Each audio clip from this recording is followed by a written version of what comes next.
There's always frustration when you lose, of course. But all the games we played, we were so close to winning. Football's a tough sport when you're not winning. Practices are hard, everything is harder. And yeah, we were frustrated, but we knew, if we quit making those silly mistakes, then we got a chance to win some football games. We knew we were pretty good. We just needed the ball to bounce right.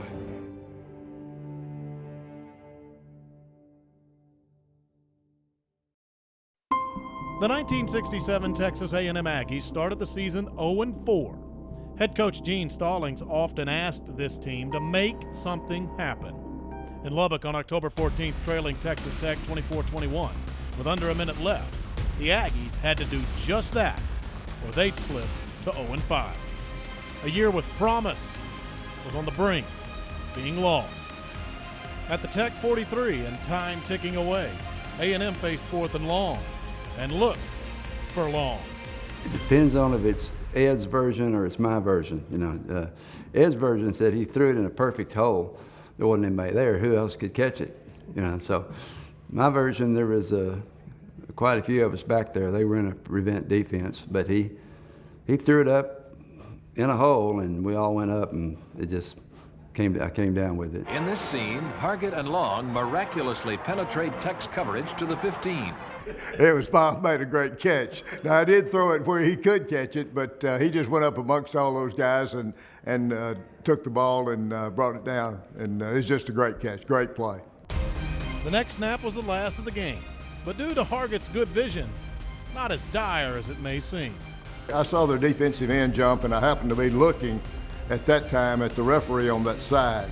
And as soon as the ball was snapped, I saw him throw the flag up, and so I knew that they had called offsides on them. Yeah, he had braces on, one knee and can't run on the other one.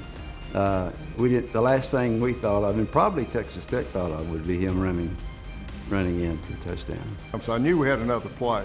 So it wasn't like I was just all or nothing. I knew I had at least one more chance, whether I made it into the end zone or not. Then Larry Steedman came out of the end zone, and I think that Ed would have probably made it anyway. That guy didn't have as good an angle as everybody thought, but Larry took care of that. He cut him down. Well, that's a long time ago. I'll try to remember it. But, yeah, it was actually a pass-bait kind of design, and I came out of the backfield and went to the corner, but I wasn't open, and they ran Ed out of the pocket, so he was heading for the power line, and I came out to about the 5-yard line and got the guys, and he got in. And it got real quiet in Jones Stadium, real quick. And the Aggies win 28-24. We were just grateful to get the hell out of Lubbock with a W. The ball had finally bounced right. Then it started to roll in the right direction. One reason, turnovers created by a menacing defense. I think that all comes with the extra effort and the no quit and the want to, because those things all go together. And so when you're gang tackling, we used to call it gang tackling. I don't think any of us are big enough to take anybody down by ourselves. So we all learned to do it, hit the same guy at the same time. But everybody's getting their arms in there and their hands in there, and they're hitting hard. That makes fumbles happen. That makes interceptions happen because the quarterback doesn't have as much time to throw the ball. We're sound in the kicking game, and we created turnovers. And I've always preached that. And if you do that, don't hurt yourself. Don't hurt yourself offensively and create turnovers defensively. You're going to win a lot of ball games. 5 straight wins since the dismal start sent the Aggies to Thanksgiving Day, where they were looking to take the Southwest Conference title from rival Texas. They were out of the football team, and hell, we knew it was going to be a fight. And we were excited, but we knew we had a good team. And I'll tell you, it was a difficult game. The defenses were bruising. A stalemate ensued, only broken briefly by an A&M second quarter field goal. After 3 quarters, it's still 3-0 Aggies, but Texas found the end zone early in the 4th. Trailing 7-3, Hargett looked long again. I was not the primary receiver on this play. This was a fake running play.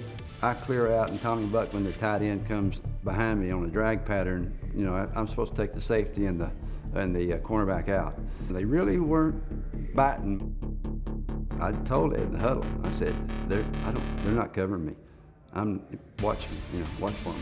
Of course, I pretty well said that every play. I'm open, you know. Bob was always open, and I've never seen a good receiver that wouldn't tell his quarterback that he was open on every play. I'd come back and say, Ed, I was wide open. He'd say, well, you should have been. It was a running play.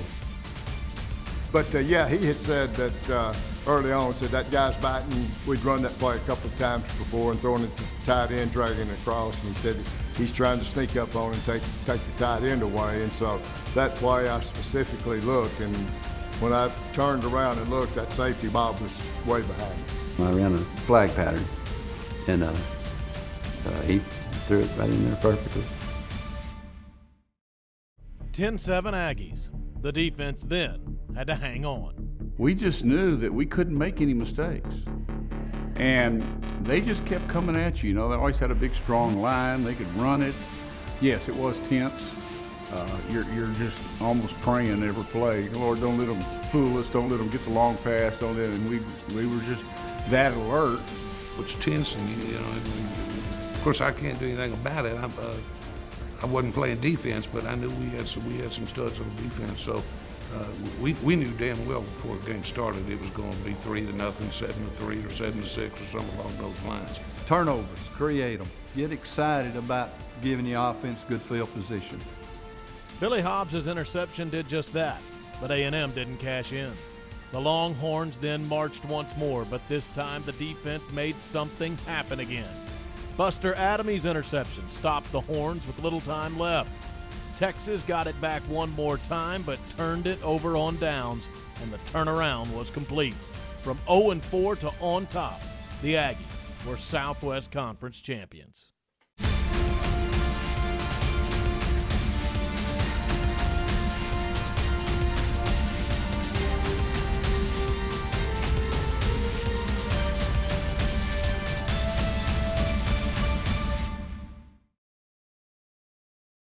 The Cotton Bowl against Alabama was the capper, with Gene Stallings meeting his mentor in Bear Bryant.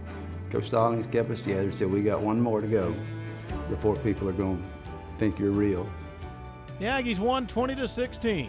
When Bryant hoisted his pupil Stallings post-game, it symbolized the uplifting spirit of this Aggie team. Coach Bryant came in the dressing room, our dressing room. And Stallings met him, and he told Stallings, I don't want to talk to you, I want to talk to the players. He knew every player's name on the team. And he came up to me, Carl Goff, you played a great game. Stevens, you played a great game, and went through the dressing room and talked to everybody. And that was really special. When A&M took on Alabama at Kyle Field this season, 50 years later, this team returned to Aggieland.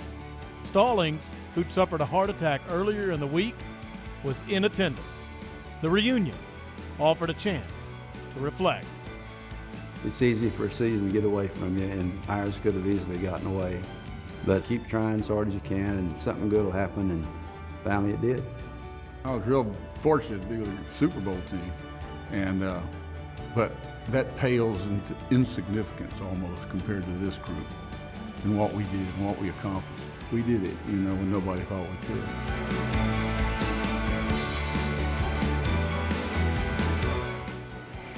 I don't know. There's a little bit of destiny in all this, I think, too.